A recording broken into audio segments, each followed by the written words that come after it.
Software job ప్రయత్నిస్తున్నారా? ఏ course నేర్చుకోవాలనే కన్ఫ్యూజన్ లో ఉన్నారా? మీ ఐటీ కెరియర్ కి సరైన సొల్యూషన్ వి క్యూబ్. ఎంఎస్ గారు ఉన్నప్పుడు డైలీ రెండైనా షూట్ నుంచి వచ్చిన తర్వాత ఇంట్లోనే భోజనం చేస్తారు, ఇంట్లో అందరితో ఉంటారని చెప్పారు. కాబట్టి ఎప్పుడన్నా ఎంఎస్ గారిని ఇబ్బంది పెట్టిన వాళ్ళు కానీ, లేకపోతే ఆయన వేరే వాళ్ళ వల్ల ఇబ్బంది పడటం కానీ, షూట్ టైంలో కానీ, లేకపోతే వేరే హీరోస్ వల్ల కానీ, వాళ్ళ కో ఆర్టిస్టుల వల్ల కానీ, ఇలాంటి సందర్భాలు ఏమన్నా షేర్ చేసుకున్నారా మీరు? ఒక్కసారి మాత్రం నాకు ఈ ఈవీవి గారి సినిమా 'బురుడి' అనే సినిమాకి మాత్రం ఒక నైట్ కాల్ వచ్చింది.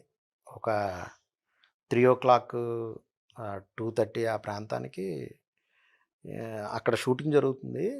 అక్కడ జరుగుతుంటే నాకు ఒకసారి ఫోన్ చేశారు. చేసి "రేయ్, ఇక్కడ చాలా టెంపరేచర్ ఉంది. Bangkok shoot. చాలా టెంపరేచర్ ఉంది. నేను ఎంత చెప్పినా షూటింగ్ వాళ్ళు వింటలేదు. జర్కిన్ వేసుకోమంటున్నారు. ఆ జర్కిన్ వేసుకుంటే దానికి అసలు ఊపిరాటలేదు నాకు. విపరీతమైన స్వెట్ వచ్చేస్తుంది. చాలా బరువు ఉంది జర్కిను. నాకు చాలా ఇబ్బంది అయిపోతుంది అది. ఫ్రీ మూమెంట్ ఉండలేదు. ఓ 10 కేజీలు 15 కేజీలు బరువు మీద వేసుకుని చేయవలసి వస్తుంది. ఆ జర్కిన్ మార్చమని చెప్పరా, లేకపోతే వద్దని చెప్పరా అని వాళ్ళు వింటలేదని ఫోన్ చేశారు. నేను వెంటనే మళ్ళీ అక్కడికి ఫోన్ చేసి వాళ్ళ ఈవీవి గారి షూటింగు మళ్ళీ మార్చమని. ఒక ఆర్టిస్ట్కి ఏంటంటే మనం చూసేది దూరం నుంచి చూసినప్పుడు అబ్బా ఫారెన్ వెళ్ళారు, హాయిగా జరుగుతుంది, అంతా బాగుంది అనుకుంటాం. బట్ ఇంటర్నల్ టెన్షన్స్ ఒక 10 నిమిషాలు లేట్ అయినా, ఒక అనుకున్న షెడ్యూల్లో కొంచెం తేడా వచ్చినా, ఈ టెన్షన్ అంతా ఎక్కడ పడుతుంది? ఆర్టిస్ట్ మీద కూడా పడుతుంది. వాళ్ళది కంప్లీట్ చేసుకోవాలి, ఎదుటి వాళ్ళని ఇబ్బంది పెట్టకూడదు, ఇచ్చిన కాస్ట్యూమ్ వేసుకోవాలి, చూడాలి. అయితే ఆయన నాకు చెప్పిన తర్వాత నేను బాగా రిక్వెస్ట్ చేశాను ఈవీవి గారిని ఫోన్ చేసి, సార్ ఇలాగా ప్రాబ్లం అయిపోతుంది, ఇలాగా మార్చండి అంటే, మళ్ళీ అదే టైపు లైట్ వెయిట్ ఉన్నదానికి కొంచెం హోల్స్ అయ్యి పెట్టించి వేరే జాకెట్ తయారు చేయించి ఆయనకి జర్కిన్ మళ్ళీ వేరే వేసారనమాట. అదొకటి ఆ నైట్ అల్లా మాట్లాడాం కదా, గుర్తుంది బాగా. అలా ఇబ్బందులు చిన్న చిన్నవి ఉంటానే ఉంటాయి. ఇప్పుడు పార్టీస్లో కానీ, లేకపోతే ఎక్కడైనా కానీ, లేకపోతే ఎవరన్నా కొంతమంది కిండల్ చేసేవాళ్ళు ఉంటారు, కొంతమంది ఇష్టపడేవాళ్ళు ఉంటారు, ఈ బాధ పెట్టి ఆనందించే వాళ్ళు ఉంటారు. ఇక సినీ పీపుల్ అంటే ఆల్ కదా, it's a mixed fruit jam లాగా. అలా చాలా. మీకేమైనా షేర్ చేసుకుంటారా మేడం? అంటే పర్సనల్ కానీ, ప్రొఫెషనల్ కానీ, ఎప్పుడైనా కానీ ఆయన ఇంట్లో కూర్చొని మీరు ఉన్నప్పుడు బాధపడ్డ సందర్భాలు ఏమైనా ఉన్నాయా? బాధపడడం కాదు కానీ చెప్పేవాళ్ళండి. అంటే ఇట్లా ఉండాలి, ఇట్లా పైకి రావాలి, ఇండిపెండెంట్‌గా ఉండాలి. ఇప్పుడు ఒక ఎంఎస్ గారు ఇంట్లోకి వచ్చాక నేను జాబ్ చేయాలనేది అసలు లేదు. బట్ ఆయన ఏంటంటే ఇండిపెండెంట్‌గా ఉండాలి. విమెన్ కూడా వాళ్ళు సెల్ఫ్ సఫిషియెంట్ ఉండాలి ఇట్లా అనేది చెప్పేవారు. ఇట్స్ మోర్ లైక్ అంటే డైరెక్ట్‌గా మనకేమైనా లెసన్ చెప్పకపోయినా from what we hear from him అవి లైఫ్ లెసన్స్. సో మనకు కూడా దాని నుంచి we can pick lot of things. ఇట్లా ఉంటది అంటే బయట చూసినంత గ్లాసీగా అయితే లైఫ్ ఉండదు.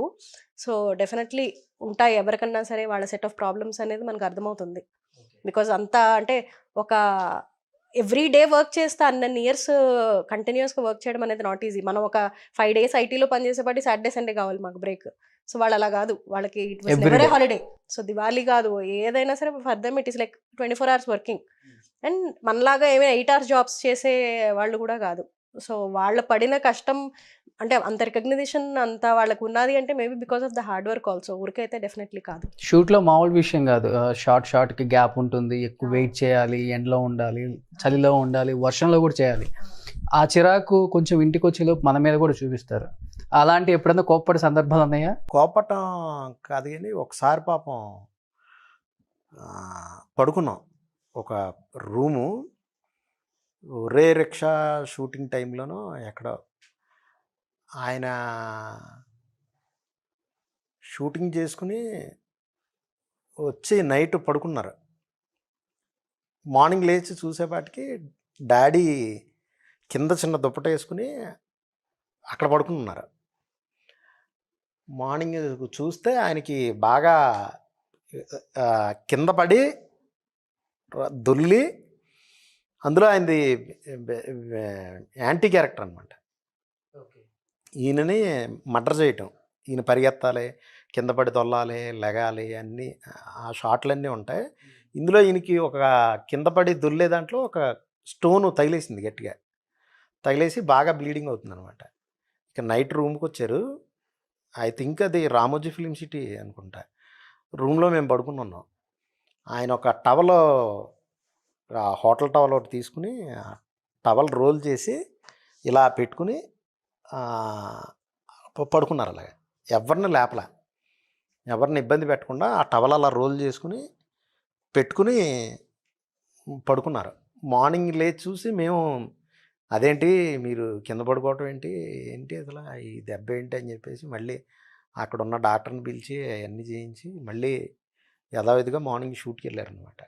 అలాగా మాకు కొన్ని బాధ అనిపించేది. ఇప్పుడు కొన్ని చోట్ల చిన్నబుచ్చుతుంటారు. ఇప్పుడు పెద్ద పెద్ద డైరెక్టర్లు ఉన్నారనుకోండి, వాళ్ళకున్న స్ట్రెస్లో, వాళ్ళకున్న వర్క్ దాంట్లో ఏదో అంటుంటారు. ఇప్పుడు దాంట్లో చిన్నబుచ్చుకుని ఎప్పుడన్నా వచ్చి ఇలా అన్నారు, ఇలా జరిగింది అంటే నాతోటి ఎక్కువ షేర్ చేసుకున్నారు. అలా ఇబ్బంది పెట్టిన డైరెక్టర్స్ ఉన్నారు ఎవరన్నా? అది ఇప్పుడు ఏం చెప్తాం, వాళ్ళందరూ మన దేవుళ్ళు కదా మరి. అలాగా ఉండేవి కొన్ని. ఆల్మోస్ట్ లాస్ట్ ఒక 5-6 ఇయర్స్ వాళ్ళ ఫాదర్ డేట్స్ ఆయనే చూసారండి. సో వాళ్ళ ఫాదర్కి ఆయన మేనేజర్. సో దానివల్ల ఏంటంటే వాళ్ళిద్దరికి ఇంటరాక్షన్ ఎక్కువ ఉండేది. సో ఎక్కడికి వెళ్తున్నారు, ఎట్లా ఉంది అక్కడ సిచ్యువేషన్. ఈయన కూడా మోస్ట్లీ ఏంటంటే ఒక గార్డ్ లాగా, షీల్డ్ లాగా ఈయన కూడా ఎక్కువ ఉండేవారు వాళ్ళ father తో. అప్పుడప్పుడు ఫ్రేమ్ లో కూడా కనపడుతుంటారు. అప్పుడప్పుడు ఇది చాలా మంది దగ్గర చూశాను. కొడుకులు మేనల్లుల్లో డేట్లు చూసేవాళ్ళు, అంటే టాప్ పొజిషన్ లో ఉన్నప్పుడు. బట్ మేడం మీకు అనిపించిందా అంటే మామ తర్వాత మా హస్బెండ్ కూడా ఆ లెగసీ కంటిన్యూ చేస్తారు అనుకున్నారా మీరు ఎప్పుడన్నా? అంటే ఎందుకంటే చాలా వరకు చూసుకుంటే మనం కమెడియన్స్ పిల్లలు కానీ, పెద్ద పెద్ద డైరెక్టర్స్ పిల్లలు కానీ ఎవరు కూడా ఇండస్ట్రీలో క్లిక్ అవ్వలేదు. లైక్ రాఘవేంద్రరావు గారి నుంచి బ్రహ్మానందం చూసుకున్నా, ఎంఎస్ నారాయణ గారు, ఏవిఎస్ గారు ఫ్యామిలీ చూసుకున్నా, ఎక్కడ చూసుకున్నా మనకి ఎవరు క్లిక్ అవ్వలేదు. కోదండరామరెడ్డి గారు. సో ఎంతోమంది టాప్ హీరోస్ని చేసిన డైరెక్టర్స్ కొడుకుల్ని వాళ్ళు క్లిక్ చేసుకోలేకపోయారు. అవిందో కమెడియన్స్ వాళ్ళ కొడుకుని కూడా క్లిక్ చేసుకోలేకపోయారు. ఎప్పుడన్నా ఫీల్ అయ్యారు హస్బెండ్ విషయంలో మీరు? టు బి ఫ్రాంక్, ఆయన బై కెరియర్ ఆయన హైకోర్ట్ అడ్వకేట్ అండి ఆయన. అవును. సో సైమల్టేనియస్ గా ఆయన సినిమా ఇండస్ట్రీ అదే ఆయన కెరియర్ ఆయనకు ఉంది. So he was not like అంటే మనం దీనికోసమే వచ్చాము, ఇది ఏదో చేయాలి బట్ సారీ బాగా ఇంట్రెస్ట్ కదా యాక్టింగ్. అన్నట్టు అది ఫోకస్డ్ గా ఉన్న సైమల్టేనియస్ గా he had a career. So అది నడుస్తా ఉంది ఒక పక్కన. So that was going on. Real estate లో ఉన్నారు. సో పార్ట్నర్షిప్స్ ఉన్నాయి అండ్ ఇవన్నీ అవుతున్నాయి. బట్ ఏంటంటే ప్యాషన్ గా చేశారు ఆల్రెడీ. బట్ అంటే సినిమా ఫీల్డ్ అనేది అంత ఈజీ అయితే కాదు. So they have their set of. నేను నా ఇష్టంతో నేను చిన్నవి కూడా చేశా. నేను చిన్నయ్యే చేయను, లీడ్ క్యారెక్టర్లు చేస్తా, కామెడీ చెయ్యం, లేకపోతే దీన్ని టచ్ చేయను, అలా ఏమీ లేదు. ఒక ఆర్టిస్ట్గా మంచి పేరు రావాలి. ఫస్ట్ మనం చేసింది ఏంటంటే, నా చేతుల్లో ఏమీ లేదు. నన్ను ఇంట్రడ్యూస్ చేసింది ఎంఎస్ గారు. ఆయన డైరెక్టర్. ఆయన థాట్సే అందులో నేను చేసినా, వేరే హీరో చేసినా అవే అవుట్పుట్ అదే వస్తుంది. అయితే అదే యాక్షన్ మూవీ. ఒక కమెడియన్ను డైరెక్టర్గా చేసి యాక్షన్ మూవీ తీసాడేంటి అనుకునేవాళ్ళు అనుకున్నారు. నేను వెళ్ళి కొంతమందిని కలిసినప్పుడు, సార్ ఏదైనా చేద్దాం అంటే, కమెడియన్ కొడుకుని రిసీవ్ చేసుకోరమ్మా, నువ్వేమో ఆల్రెడీ హీరోగా చేసావు, అవన్నీ ఇప్పుడు ఎందుకు చేద్దాం, మనం ఏదన్నా అనేవారు తప్ప క్యారెక్టర్ ఇద్దామని. కానీ అంత సుముఖత. మీరందరూ ఏమనుకుంటారంటే బ్యాక్గ్రౌండ్ ఉండటం వల్ల ఇతనికి చాలా ఈజీ, ఇట్స్ వెరీ ఫ్లో, హ్యాపీగా కొట్టుకుపోవచ్చు అనుకుంటారు. బట్ ఇట్స్ నాట్ ట్రూ అనేది నేను చెప్తున్నా. ఎందుకని, నేను కమెడియన్ కొడుకుని యాక్షన్ సినిమా హీరో చేశా. బట్ మనకు మళ్ళీ ఇవ్వాలంటే అవతల వాళ్ళు ఆలోచించి అందులో మళ్ళీ మన మీద ఒక సాఫ్ట్ కార్నర్ వచ్చి అతను చేసేదాకా వెయిట్ చేయాలి.